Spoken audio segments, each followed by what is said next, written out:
So, here we are, Agent.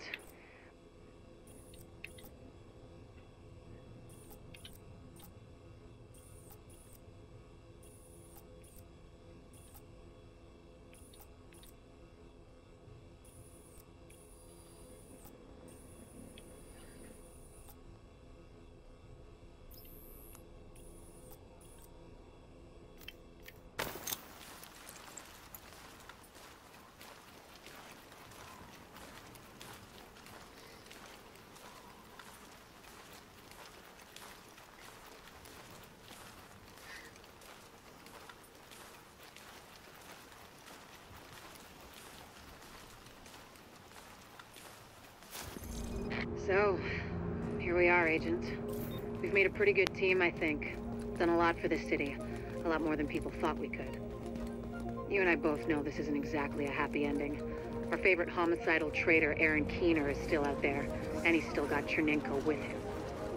Read Keener's file sometime. It's, quite interesting. And we don't know where Amherst is either, or what else he might have up his sleeve, but there's hope. Dr. Candle's got the DCD on the road to a vaccine. You broke the LMB's back and the cleaners, and the Rikers too. We took the city back like we promised we would. We're not done yet. As long as the Dark Zone's out there, we've got our work cut out for us, but we're on our way to finally saving the city. And with it, maybe something more. Not bad for the second wave, don't you think? Confirmed. Unidentified Shade Tech beacon located.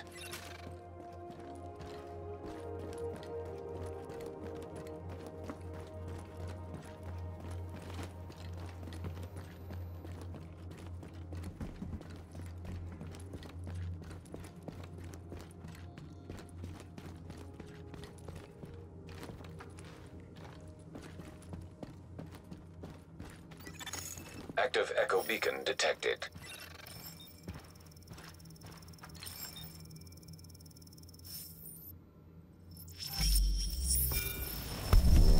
Well, here I am, Keener, the first wave's prodigal son. Normally I'd do this face-to-face, but I'm not 100% sure which way you'll jump. You act one way when Ms. Lau is watching, and another way entirely when you're off the leash. That's an interesting contradiction. You see, I think that deep down, you get it.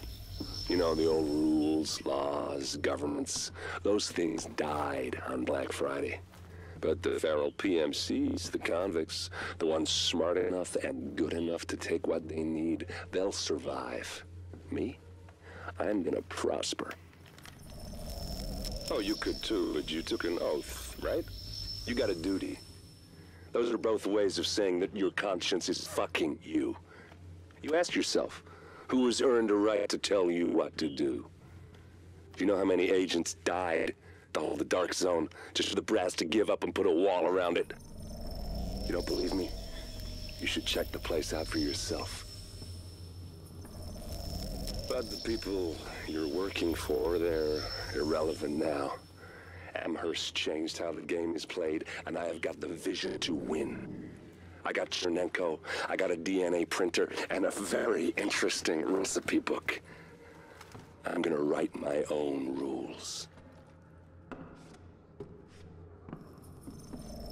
You should think about getting in on this thing.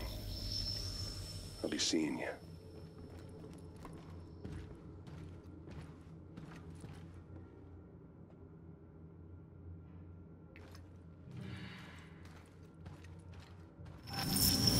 Agent, the information you found in that lab was the crown jewel.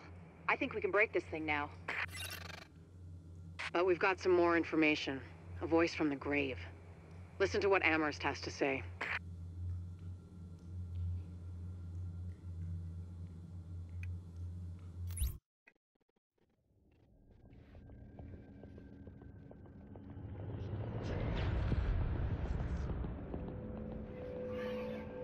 What you're looking at is the smallpox virus, one of the deadliest pathogens on the planet. For centuries, it did a wonderful job of helping keep the human population in check. But times change, and sometimes Mother Nature needs a hand in improving her creations. Like, say, speeding them up a little bit, making them contagious when they should be quietly incubating in a host, or making them more lethal.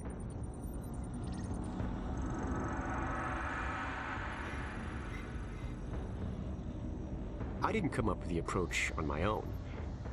My friend Vitaly is one of the pioneers in the field, and the idea has been around for years. Genome as data.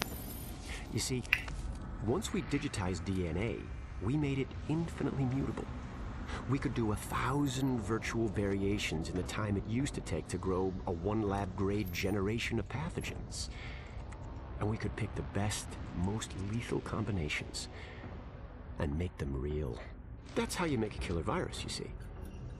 Mix in genetic code from other diseases, and you move the sliders all the way up on lethality and virulence. The goal was a 90% mortality rate. I'm not sure my green poison is going to quite hit that, but honestly, that's just details. As long as most of humanity goes, the Earth stands a fighting chance. Technically, technology is what's killing the planet. But that's not really the case. It's the greed that drives the technology. But a funny thing happened on the way to $100 genome maps and 3D printed plastic toys. Someone figured out those technologies could be repurposed, modified for the greater good. Me. Now, my virus is going to do what nature's always done. Decide who lives and who dies. And if nature decides I die, then I die. If nothing else, I'll have a lot of company.